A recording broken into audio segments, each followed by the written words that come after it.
오늘은 58과 하나님과 매일 만나는 생활. 그래서 매일이라는 단어가 굉장히 중요하잖아요. 요즘에는 24시, 그죠? 하나님은 우리가 24시 하는 겁니다. 근데 우리가 그 하나님과 24시 하는 것을 내가 인지를 못하고 있는 거죠. 나 혼자인 줄 알고 자꾸 생활하는 게 이게 문제잖아요. 그래서 여러분이 그냥 보는 대로, 보는 걸 그냥 보지 말고 그것도 기도로 이렇게 연결을 하는 거예요. 이렇게 기도로. 하나님, 내가 뭐 이렇게 건물이 필요 없잖아요. 저한테는 교회당이나 이런 것이 필요하지 뭐 빌딩이 내게 왜 필요하겠어요, 그죠? 그럼 내가 빌딩 있으면 목회하겠냐고. 제가 이제 나는 기도를 그렇게 하면 좋은 건물 보면 하나님 우리 성도님들, 우리 중립자들도 저런 건물 가지고 살 수 있도록, 사업할 수 있도록 역사해달라. 그죠? 또 갑작스럽게 생각날 때가 있잖아요. 자녀들 생각, 성도들 생각날 때 그냥 생각만 하지 말고 그걸 기도하는 거죠. 하나님, 갑작스럽게 내가 전사님들 생각나는데 그 염려하라고 생각 주는 건 아니겠죠. 그 기도하라고 생각나게 하는 거니까 기도하고 그런 것들이죠. 그죠? 그래서 24시 하나님과 나와 늘 만나야 되는데 왜 하나님을 만나야 되느냐? 그죠? 이 땅에는 우리의 힘으로 할 수 없는 것이 많기 때문에 하나님의 힘이 필요하고, 또 하나님은 나를 지극히 사랑해서 나에게 필요한 것들을 채워주시는 분이기 때문에 그분과 늘 만나야 되고 그분과 늘 생활해야 되겠죠. 사랑한다고 하면서 그 사람을 매일 만나고 싶으면 없다. 그럼 사랑하는 게 아니겠죠. 그죠?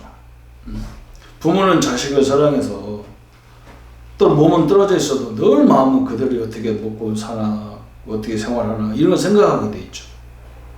이미 다 장성했는데도 그러잖아요. 부모님들은. 그와 마찬가지로 우리가 하나님의 능력을 날마다 이렇게 함께 하는 것이다. 그게 중요한 거죠. 신앙생활의 성공은 하나님과 지속적으로 교제를 유지하는 길이다. 정해진 시간에 묵상하는 것이 생활화되면 많은 열매를 맺고 풍성한 축복도 누리게 된다. 그래서 교제의 의미가 중요하죠. 교제. 히브리서 4장 16절에 하나님의 돕는 은혜를 얻기 위하여 하나님의 보좌 앞에 나가라 그랬는데, 왜 하나님의 돕는 은혜가 필요합니까? 우리는 한계가 있잖아요. 또 우리는 막 과학이나 의학이나 뭐 지식이나 이런 것들은 한계가 없는 것처럼 자꾸 얘기하는데 다 한계가 있어요. 더 이상 어떻게 손볼 수 없는 게 많아요. 우리를 잘 아는 사람이 의사가 아니고 우리를 너무나 잘 아는 사람이 하나님이잖아요. 하나 지으신 분이 잘 알잖아요. 현대자동차를 그걸 설계하고 만든 사람들이 잘 알지. 그죠? 그 사람들은 딱 소리만 들어도 어디가 문제가 있다 딱 나오는 거죠. 하나님도 마찬가지죠. 우리가 한계가 있기 때문에, 한계가 없는 인간이라면 하나님과 함께할 필요가 없는 거죠.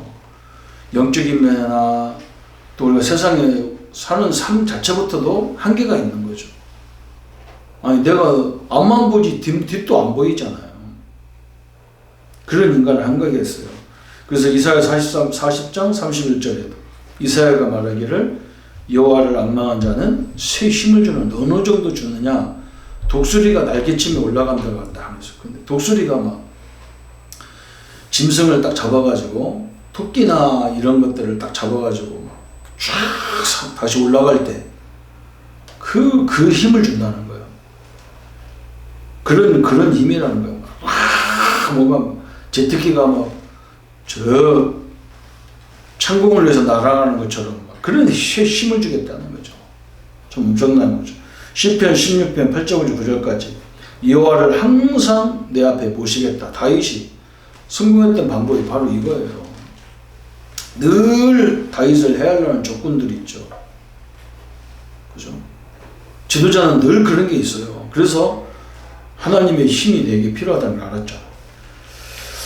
그래서 두 번째는 보니까 마가복음 1장 34절부터 37절까지 예수님의 하루 스케줄 속에서도 너무나 바쁜 시간을 가는 거예요. 오전에는 회당에서 말씀 가르치시고 귀신을 쫓아내 주시고, 오후에는 열병으로 더운 베드로 장목을 찾아가 치유하시고, 저녁에는 각생 백등자를 사람들이 막 메우고 데리고 오니까 그들 다 치유하는 장면이 있어요. 그러면서도 다음날 새벽에 한적한 곳에 가서 하나님께 기도했다 그랬어요. 그 하나님과 교제했다는 거예요. 그죠? 너무나 중요한 거죠. 세 번째, 하나님과 교제할 이유가 뭐냐? 시편 119편 10절부터 11절까지 다윗이 고백하기를, 그죠? 내가 범죄치 아니하려 하여 하나님의 말씀을 내 마음에 두었다 그랬어요. 늘 하나님 말씀을 갖고 사는 것이 우리가 사는 길이기 때문에. 베드로전 5장 8절 9절에 마귀가 우는 사자처럼 삼킬자를 찾는다고 그랬어요. 그래서 우리는 하나님의 힘이 필요해요. 에베소 6장 10절 13절까지 마귀는 막 여러 잔꾀를 부린단 말이에요. 그래서 우리 지혜 가지고는 마귀의 꾀를 이용할 수 없단 말이에요. 때로는 막 천사처럼 가장하기도 하고, 때로는 막 우는 사자처럼 막 역사하기도 하고, 그럼 우리가 어떻게 이기겠어요? 그래서 하나님의 힘이 필요하다. 그래서 베드로전서 2장 2절에 신령한 젖, 곧 하나님의 말씀을 통하여 구원에 이르도록 자란다 했는데, 어린아이가 늘 엄마의 젖이 필요하잖아요. 본능적으로 막 찾아, 엄마 젖을. 왜 그러냐? 그걸 먹어야 되니까. 우리가 하나님과 본능적으로 찾아야 되는 거예요. 왜 그러냐면 지금 내 몸에도 모든 게 한계가 와요. 있잖아요. 뭔가 뭐 하나님이 기도하지 않으면 안 되는 그 이유를 발견해야 되는 거예요. 그래서 네 번째 나왔죠. 기도와 말씀은 좋은 교제다. 어떤 기도가 참 교제가 될 수 있느냐? 에베소 3장 14절 15절까지 보니까 무릎을 꿇고 간절히 기도했다. 시편 62편 8절에 하나님 앞에 내 마음을 토했다. 그죠? 왜 그러냐? 하나님만이 나를 이해할 수 있기 때문에. 그죠? 사람은 나를 이해 못해요. 하나님은 나를 이해하기 때문에 그 마음, 거기에 마음을 토했다. 마태복음 6장 6절에 그래서 예수님이 저 사람들이 보이는 데 가서 기도하지 말고 하나님 너를 다 알고 있으니까 은밀한 곳에서, 은밀한 곳에 어디가 숨어서 기도하란 말이 아니라 지금 나와 내가 생각으로 기도하는 건 사람들은 모르잖아요. 그죠? 그냥 생각으로 다 기도하고 보는 거 기도하고 이거 사람들은 몰라. 그럼 은밀한 기도를 말하는 거죠. 은밀한 기도는 또 굴쓰고 들어가고 뭐 그거면 은밀한 기도는 아니죠. 그죠? 그래서 시편 119편 97절부터 102절까지 네 가지 태도와 그가 받은 축복이 나왔어요. 주의 법을 늘 묵상했다. 97절에 보면 다윗이 항상 주의 법 말씀을 묵상했다는 거예요. 왜 그러냐? 그 말씀 속에 원수보다 지혜롭기 때문에 그렇다는 거예요. 저는 100번 아멘이라고 믿거든요. 이 사기치는 사람들 보면 얼마나 지혜롭습니까? 참 말하는 것도 보면요. 진짜 어지간한 사람 다 넘어갈 수밖에 없어. 그럴듯하게 막. 그죠? 그런데 하나님의 말씀은 그런 종류의 지혜를 뛰어넘는 거죠. 또 주의 증거를 99절에 보니까 주의 증거를 늘 묵상했다. 하나님의 역사를 묵상하니까 뭐가 생기냐면요. 명철이 생기는 거예요. 이게 중요하잖아요. 왜 그러냐면 하나님의 능력 앞에 어떤 것이 하나님의 능력을 막을 수 없잖아요. 아무튼 것도. 이게 명철이 생겼다. 주의 말씀을 지키는 것이 왜 중요하냐? 악한 길로 가지 않는 길이기 때문에 그래요. 우리가 하나님 말씀이 제대로 깨달아지면 악한 길로 안 가죠. 내가 주의 법들을 늘 지킨다 그랬는데 왜 그러냐? 그 속에는 명철함이 있기 때문에 그래요. 참 너무나 중요한 거예요. 그래서 원수를 이기는 힘이 하나님 말씀을 묵상하는 길이고 세상에 어떤 지식도 뛰어넘고 명철함이 주어지는 것이 말씀 묵상이기 때문이다. 그래서 하나님과 교제를 방해하는 것이 뭐냐? 거짓말이에요. 거짓말. 하나님을 진짜 안 믿어주면서 믿는 것처럼 하는 게 거짓말이잖아요. 여러분 사실대로 말해야 돼요. 하나님 앞에서는 사실대로 얘기해야 돼요. 목사님한테 가서 목사님 나 하나님 말씀 안 믿어집니다. 그렇게 되면 걱정스러우니까 저는 늘 그러거든요. 하나님 말씀 안 믿어질 때는요. 내 스스로 기도합니다. 하나님 나 이거 잘 안 믿어지는데 이걸 내가 믿을 수 있도록 하나님 역사해달라고. 그건 무신앙이 아니잖아요. 그죠? 내가 모르겠는데 이걸 또 목사님한테 물어보고 누구한테 물어봐야 정확한 답이 안 나와. 그러니까 어떻게 해야 되냐? 하나님이 직접 설명해 줘야 되는 거죠. 그래서 제가 저번에 얘기했잖아요. 저는 하나님 어릴 때 하나님 말씀 안 믿어졌어요. 나는 말씀이 이렇게 중요한 걸 몰랐어요.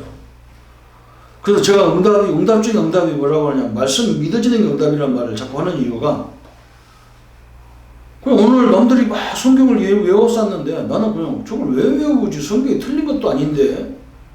그냥 성경 펴놓고 얘기하면 되지. 뭐 때문에 저걸 외워야 되냐? 성경이 거짓말도 아니고 사기치는 말도 아닌데. 이런 믿음이 생기면서 내 현장에 변화가 일어나니까. 또 죄 없다 하는 거, 그죠? 이것도 굉장히 교제를 방해하는 거예요. 왜 죄가 없습니까? 우리가 왜 부족함이 없습니까? 내가 알면 얼마나 알고, 내가 가졌으면 얼마나 가졌다고 부족함이 없냐고. 그래서 또 나태, 게으름 이런 것도 우리가 하나님과 교제를 방해하는 거예요. 나태해지고 게으러지고 이런 것도 하나님과의 교제를 방해하는 거죠. 그래서 우리는 사실적인 하나님과 깊은 교제해야 될 이유를 깨달을 때부터 역사가 일어나는 거예요. 한마디로 우리는 부족한 존재이기 때문에 하나님의 은혜와 하나님의 역사가 필요하다. 우리 성도님들이 우리에게 끊임없이 모든 걸 아끼지 않고 주시는 하나님과 늘 최고의 교제의 시간을 갖기를 바랍니다. 24시 이 비밀을 누리는 축복을 회복하기를 예수님 이름으로 축복합니다. 하나님 아버지, 너무나 좋은 것도 계속 보고 싶고 계속 만나고 싶고 사랑하는 사람을 날마다 교제하고 싶은 것이 인생인데, 우리에게 끊임없이 당신의 아들을 죽이기까지 우리를 사랑하시고, 우리가 이때에서 이 세상에 사는 날 동안 많은 한계가 있는데 그 한계를 넘어설 수 있는 하나님의 역사, 그리스도의 능력, 그리스도의 역사, 성령의 역사와 우리가 함께 하는데, 이 하나님과 늘 교제하는 것보다 세상 사람 말을, 세상과의 교제가 하나님과의 교제보다 더 좋아하는 시대가 왔습니다. 하나님, 우리 마음속에 하나님을 더 깊이 교제할 수 있는 마음을 주시고 믿음을 주셔서 날마다 하나님을 찾는 사람으로 한 시대를 바꿔가는 주인공이 되게 하여 주옵소서. 주의 능력과 역사들이 늘 함께 하심을 감사드리고 우리를 권하신 주 예수님의 이름으로 기도하옵나이다. 아멘.